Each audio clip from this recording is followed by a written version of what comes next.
እንድጨነቅ ባትፈልጊማ ተነግሪኝ ነበር። አባዬ ነገሩን እርግጠኛ ሰውን ብነግር ይሻላል ብዬ። ሰላም ሰላም፣ እንዴት ናችሁ የኖላዊት ዩቲዩብ ቻናል ቤተሰቦች? ሰላማችሁ ብዝት ስትበልልኝ። እንዴት ናችሁ? እንዴት ከረማችሁ? ሁላችሁንም ሰላም ብያለሁ። ለቻናል አዲስ ከሆናችሁ ሰብስክራይብ፣ ላይክ እያደረጋችሁ ቤተሰብ ሁኑ። እንዲሁም ሀሳብ አስተያየታችሁን በኮሜንት ላይ አስቀምጡልኝ። ተወዳጁ ድራማ የኖላዊን በጉጉት እየጠበቅነው ነው። እንዴት አያችሁት? ምንስ እየተማራችሁ ነው? እየተዝናናችሁበት ነው ወይስ ደግሞ እየታዘባችሁ ነው? አማኑኤል ድረስልኝ፣ ስሜታችሁ ይበጠስ። ምን አለ ባወራበት።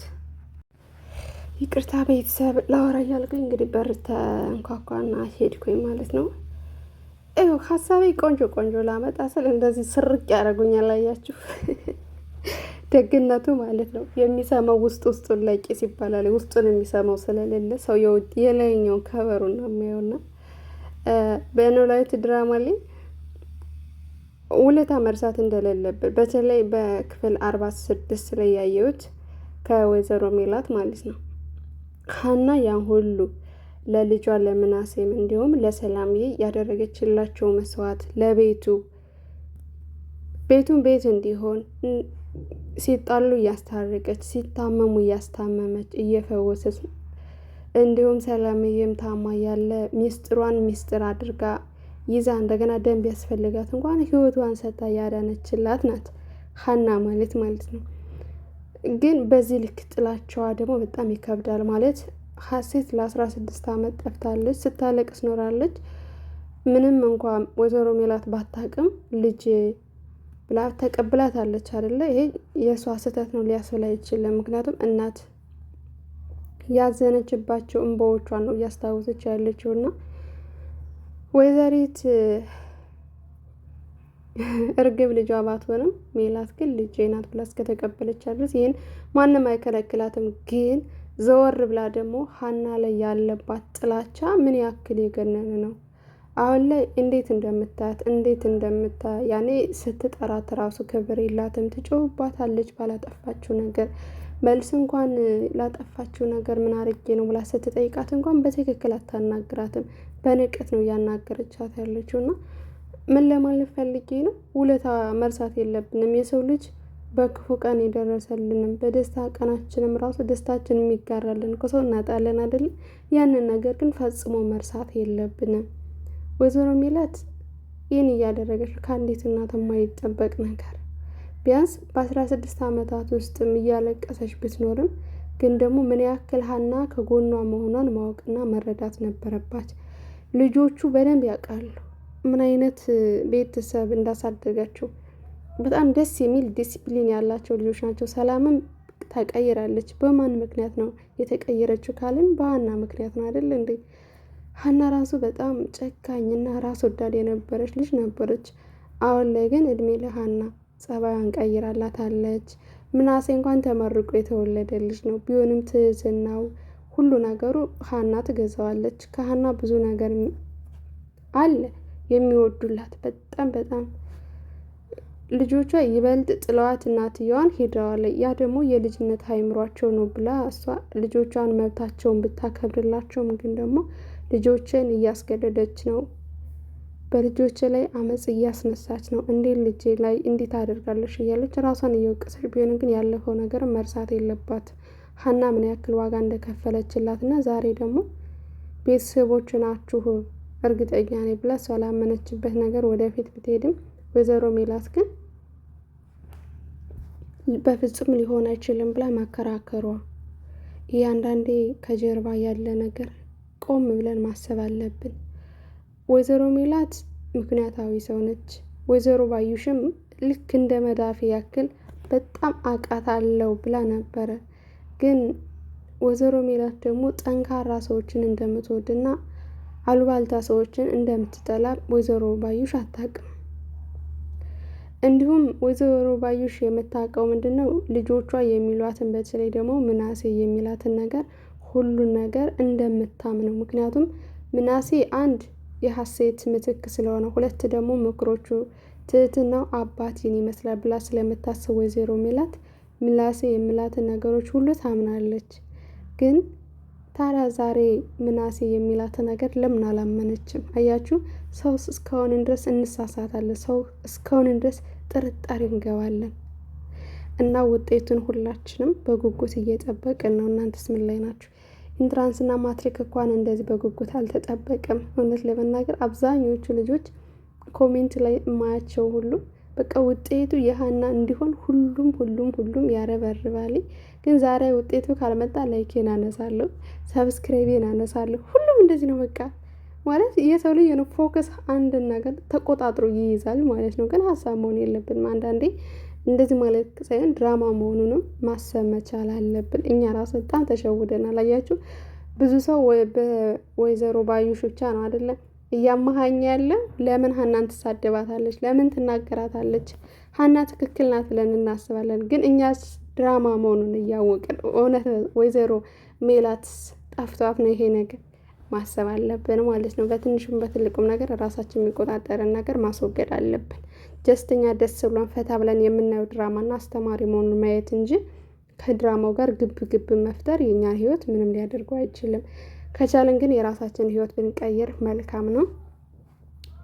ሌላው እዚህ ቀጥዬ የምነግርላችሁ ነገር ቢኖር እንግዲህ ወይዘሮ ሜላት ሀናን ከስራ እንደምታባረራት ይሄ ውጤት ብቻ ይምጣ እንጂ እያለች ሀናን ከስራ እንደምታባረራት ራሱ ለወይዘሪት እርግብ እየነገረቻት ነበር። እርግብም አስመሳይነቷ በጣም ቀጥሎበታል።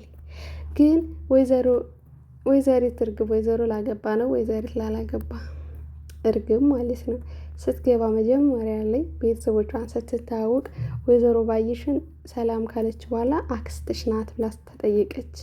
ከዛም በኋላ ወይኔ አክስት አለኝ እንዴ ታድዬ ብላ ቅፍ አድርጋ ሳመቻት ምናምን ወደደቻተኝ።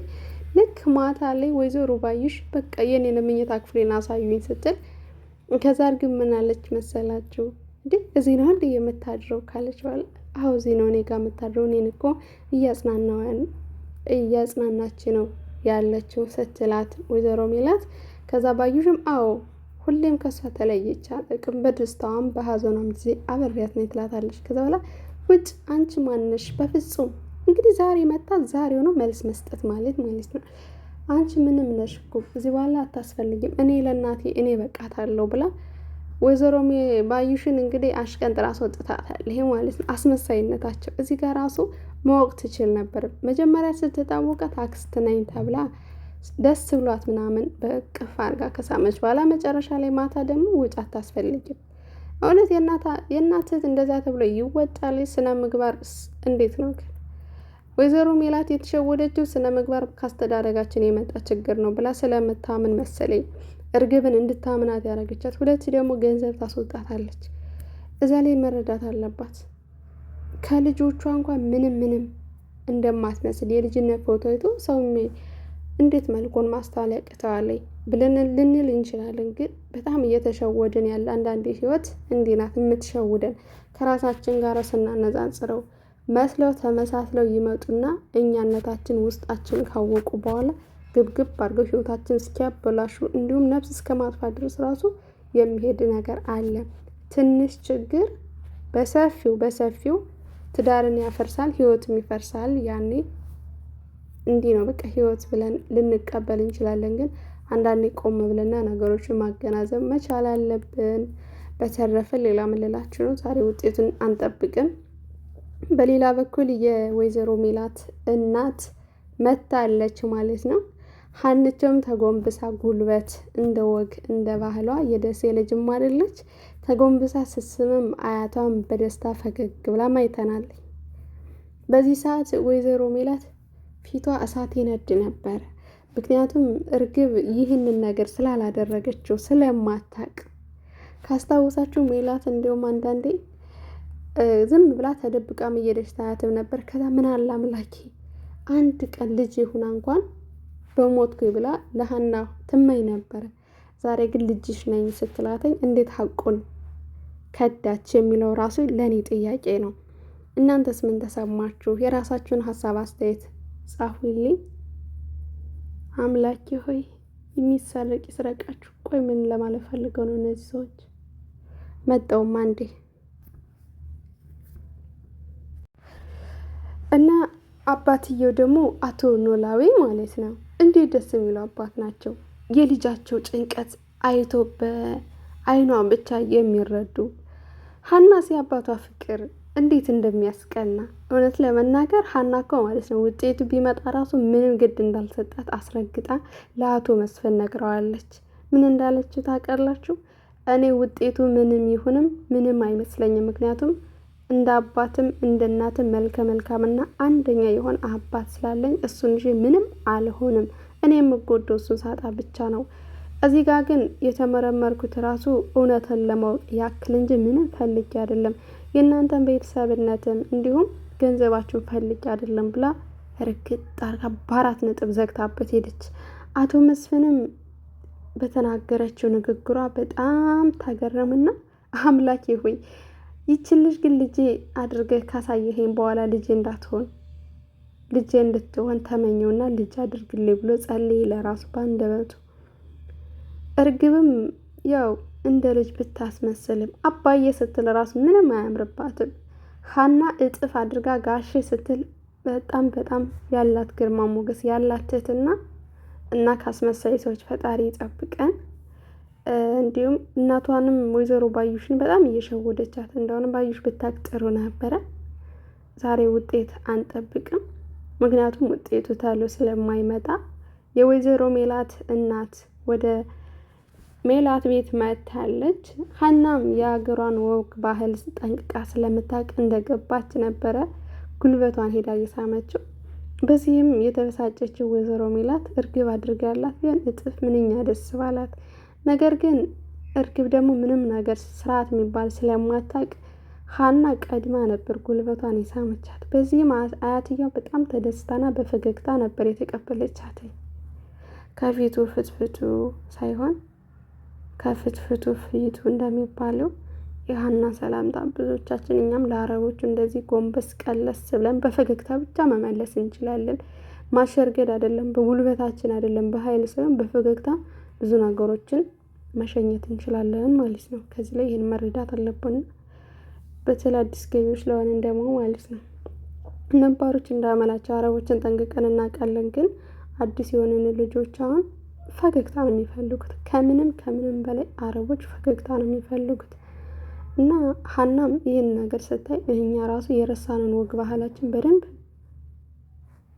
እናስታውሳለን ማለት ነው። አሁን ላይ ሰው ጉንብስ ብሎ አይስምም። እናቴ ትከሻ ራሱ ቀርቶ ጉንጭ ብቻ ሆናለኝ። እና ይሄ ነገር ሳየው እኔ በጣም ነው ደስ ያለኝ። ከድራማው የሆነ ስርዓቱ ወግ ባህሉን የጠበቀ ስለሆነ በጣም ምርጥ ደራሲ ነው የደረሰውም። ብዙ ነገር እንማርበታለን። በተረፈ ሰላማችሁ ብዝዝት ይበልልኝ።